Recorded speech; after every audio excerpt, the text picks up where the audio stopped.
दोस्तों, क्या आप जानते हैं कमरे में सबसे ज़्यादा शोर मचाने वाला अक्सर सबसे कमज़ोर होता है, लेकिन जो इंसान खामोशी में अपनी ताकत छुपाता है वही ज़िंदगी का असली विजेता बनता है। आज के इस वीडियो में हम जानेंगे कि खामोशी कैसे आपकी सबसे बड़ी ताकत बन सकती है और आपकी पूरी ज़िंदगी बदल सकती है। तो दोस्तों, असली ताकतवर कौन होता है? वो इंसान जो ज़्यादा शोर मचाता है या वो इंसान जो चुपचाप चलता है, जिसकी आंखों में आत्मविश्वास होता है और जिसकी खामोशी ही सबसे बड़ा जवाब होती है। जिंदगी का सबसे बड़ा सच यही है कि जब आप चुप रहना सीख जाते हैं, जब आप अपने अंदर की आवाज़ सुनना सीख जाते हैं, तभी आप जीतना शुरू करते हैं। हम अक्सर सोचते हैं कि बोलने से ताकत मिलती है, लेकिन असली ताकत तो चुप रहने में है। चुप रहना डरपोकपन नहीं है, ये तो संयम है। जैसे समुद्र चुप रहता है लेकिन उसकी गहराई सबको डरा देती है, वैसे ही इंसान की खामोशी उसकी असली ताकत होती है। लोग ज़्यादा क्यों बोलते हैं? क्या आपने कभी गौर किया है, जो लोग हर वक्त बोलते रहते हैं वे दरअसल अपनी कमजोरी छुपा रहे होते हैं। कभी मान्यता की भूख, कभी डर कि लोग उन्हें भूल ना जाए। लेकिन जो इंसान अपने आप पर भरोसा करता है उसे बोलने की ज़रूरत नहीं पड़ती है, उसकी मौजूदगी ही काफ़ी होती है। महात्मा गांधी जी ने कहा था, सच्चाई और अहिंसा की ताकत किसी भी तलवार से बड़ी होती है। वे चुप रहते थे लेकिन उनका असर पूरी दुनिया ने महसूस किया। स्वामी विवेकानंद जी ने भी कहा था, बोलने से पहले सोचो, क्योंकि तुम्हारे शब्द ही तुम्हारा भविष्य बनाते हैं। और एपीजे अब्दुल कलाम, जिन्होंने शांति से काम किया और पूरी दुनिया को प्रेरणा दी। जिंदगी एक शतरंज की तरह है, शोर मचाने वाला प्यादा सबसे पहले गिरता है, लेकिन असली राजा चुपचाप चलता है। धीरे धीरे खेल बदल देता है।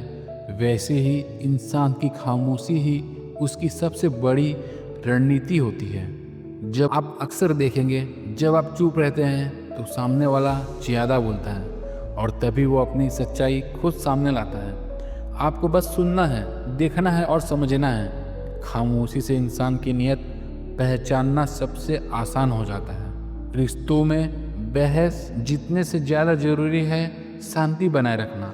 कभी कभी जवाब ना देना ही सबसे बड़ा जवाब होता है। जो इंसान आपके साथ सच्चा है वो आपकी चुप्पी भी समझ लेगा, और जो दिखावा करता है वो आपकी खामोशी से ही दूर हो जाएगा।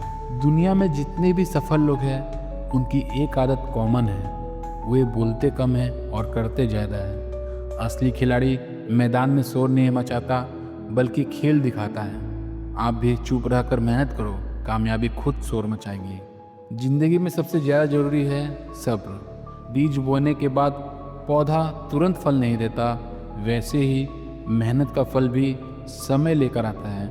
जो चुप रहकर इंतज़ार करता है वही असली विजेता बनता है। गलतियों से बचने में चुप्पी, कभी कभी गुस्से में बोले गए शब्द जिंदगी भर का पछतावा बन जाते हैं। इसलिए चुप रहना सीखो। हाँ, चुप रहना सीखना पड़ेगा, परंतु प्रतिक्रिया देने से बेहतर है थोड़ी देर चुप रहकर सोच लेना। याद रखो, कम बोला गया शब्द कभी आपको पछतावा नहीं देगा। जब आप चुप रहते हैं तो आपके अंदर की आवाज़ तेज होने लगती है। आप खुद को सुनना सीख जाते हो। आपको समझ आता है कि आपकी असली ताकत कहाँ है, आपकी असली कमजोरी क्या है। यही आत्मज्ञान इंसान को महान बनाता है। दोस्तों, याद रखो, ज़िंदगी हमेशा वही देगी जिसकी आपको ज़रूरत है और सही समय पर देगी। लेकिन ये तभी होगा जब आप चुप रहना सीखोगे, जब आप अपनी ताकत को शोर में नहीं खामोशी में ढालोगे। आज से एक बात याद रखना, जिसने चुप रहना सीख लिया उसने ज़िंदगी जीत ली, क्योंकि खामोशी से बड़ा कोई हथियार नहीं और संयम से बड़ा कोई ताकत नहीं। याद रखो, शोर हमेशा बाहर होता है लेकिन ताकत हमेशा अंदर होती है। लहरें चाहे जितनी भी तेज हो, लेकिन समुद्र की गहराई हमेशा शांत रहती है। वैसे ही आपकी असली ताकत आपकी खामोशी में छुपी होती है। दुनिया में शोर मचाने वाले बहुत हैं, लेकिन सुनने और समझने वाले बहुत कम। और जो सुनना और समझना जानता है वही आगे बढ़ता है, वही जीतता है। तो आज से ये तय कर लो अब जिंदगी को शोर से नहीं, खामोशी से जीना है। अब खुद को साबित करने की जरूरत नहीं, अब बस खुद को जीना है, क्योंकि जो चुप रहकर मेहनत करता है उसकी सफलता ही सबसे बड़ा शोर मचाती है। तो दोस्तों, जब भी कभी थक जाओ, जब भी कभी हार मानने का मन करे, एक बात याद रखना, खामोशी तुम्हारा सबसे बड़ा हथियार है। और जिस इंसान ने खामोशी को जीत लिया, उसने अपनी जिंदगी को जीत लिया।